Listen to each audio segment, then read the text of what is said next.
Greetings and welcome to today's 10-minute painting. We're going to begin here with our large square-headed brush and a teal pigment.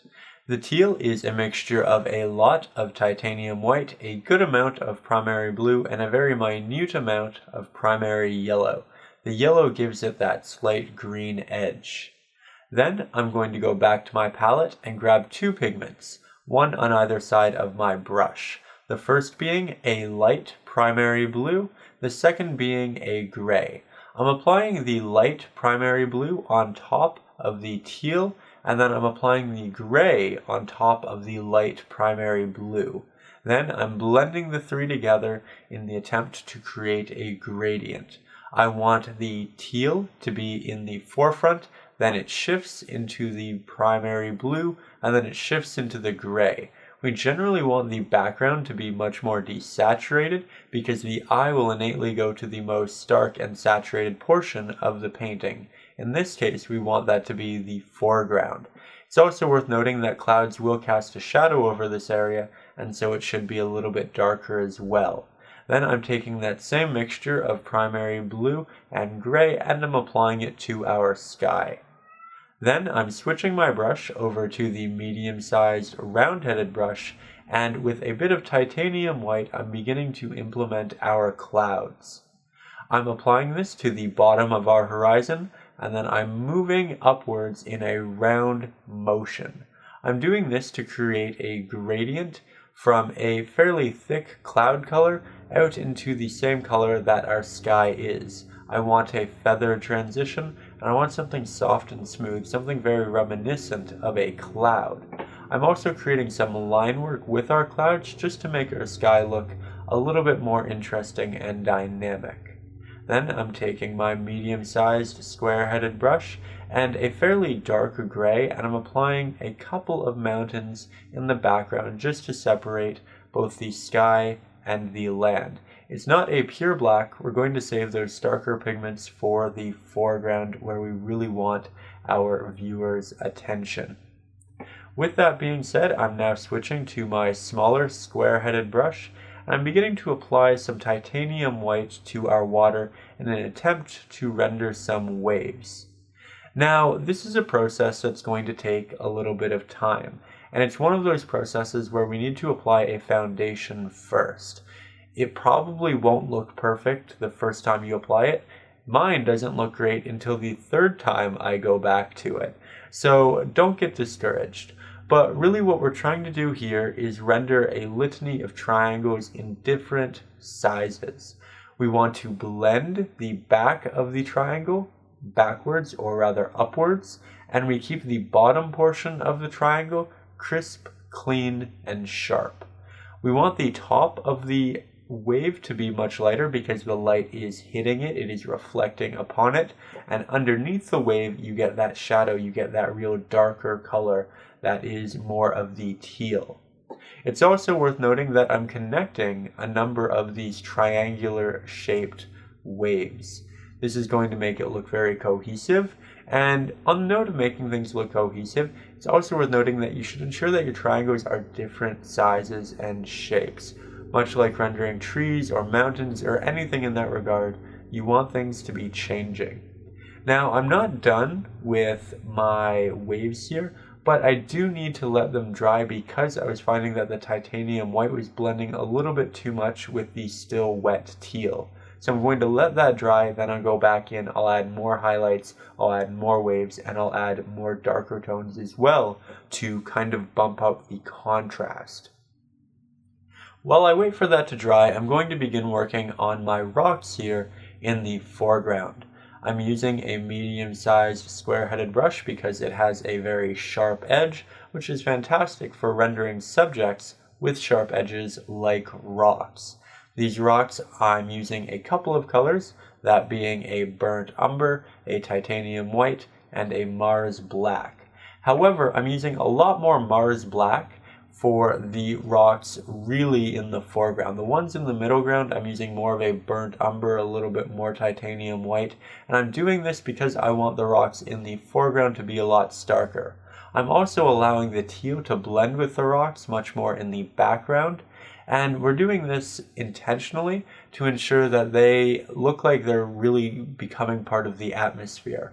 When things are farther away in a painting, light generally consumes around them, it reflects off of them, and so they adopt a lot more colors of the surrounding areas, that being the sky blues, the teal water. So we want those to not just be a brown or a gray, but to be a mixture of brown, gray, and teal.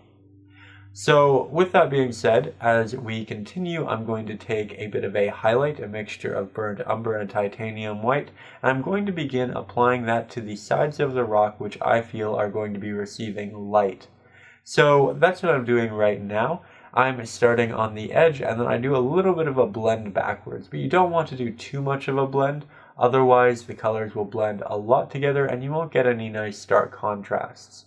Here in the background, however, I am doing a lot more of the blending because I don't want as stark of a contrast. I want the stark whites, the stark blacks, the hyper vibrant pigments to all exist within the foreground here of the painting. And as you move to the middle ground, things get a little bit more muted and the blends get a little bit softer. So now that the majority of our water is fairly dry, I'm taking a small square-headed damp brush. I'm taking some titanium white paint, and I'm beginning to re-implement those highlights back into our water. Again, I'm applying it to the triangular shape, then I blend it upwards, keeping the bottom portion as crisp and clean as possible. I'm repeating that because it is so vital in this process. You want to blend a couple of these waves together, ensure that they are connecting on different levels, and that they're not simply rows of waves. You want them to be kind of interjected and pieced together in very odd, random ways. It'll make it look a lot more real and interesting. So here we're doing a lot more of that. It's important to note that the waves should get smaller as we move into the background, and eventually they actually just turn into horizontal lines because we don't actually see the individual waves as they get farther away, but rather the clusters and the movements of them. So keep that in mind as you are working backwards into the painting. Then I'm going to take my old square-headed brush, one where the bristles kind of leaf off in varying directions, so when you make a dabbing motion with it, it renders a myriad of different implications on the canvas. Here we're doing it to render a splashing portion, and before you do this, it's imperative, absolutely imperative, that you ensure that your rocks are entirely dry. Otherwise, the water can look a little bit dirty, a little bit messy, and you can get a muddy aesthetic. It's not what you want. It's all easily avoidable, again, just by ensuring that your rocks are in fact dry. If you don't have an old square-headed brush, you can make one very easily by taking an extra square-headed brush and just peeling back the bristles until you get something kind of rough looking. It's a very easy thing to render if you don't have one. So with that being said, things are finally starting to come along, and I'm actually taking that square-headed brush and I'm incorporating more highlights into the waves with it. Honestly, this is kind of risky. If you are new to acrylic painting, I wouldn't recommend trying this as it can make things a little bit messy, but if you're good with it, it can create a lot of extra little implications and movements in the waves, and it can kind of enhance things just a little bit. But again, I would only recommend it if you are very confident with your painting skills.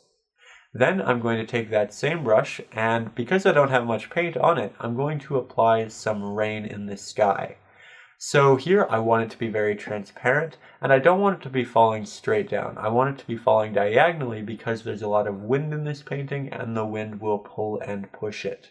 I'm starting with a very minute amount of paint, and then I'm slowly adding on the layers.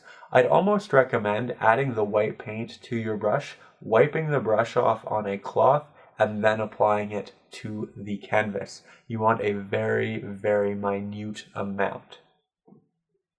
So with that being said, we're coming up here to the 10-minute mark, and I really like what we did, and this is our first seascape together, so I wanted to do more, and I did. I did an extra about 10 minutes, but I sped it up so I could still show you what we were doing, but not take too much of your time. But really, this is what our painting looks like at the 10-minute mark. It has every piece to it. We almost just need to do more of everything that we're doing. Here, I'm just like to note that I was throwing in some additional horizontal strokes in the background. But jumping back into it, we are going to take a highlighted brown. This is just a mixture of burnt umber and titanium white. I'm going to apply that to the highlighted sides of my rocks and just build up the contrast a little bit more.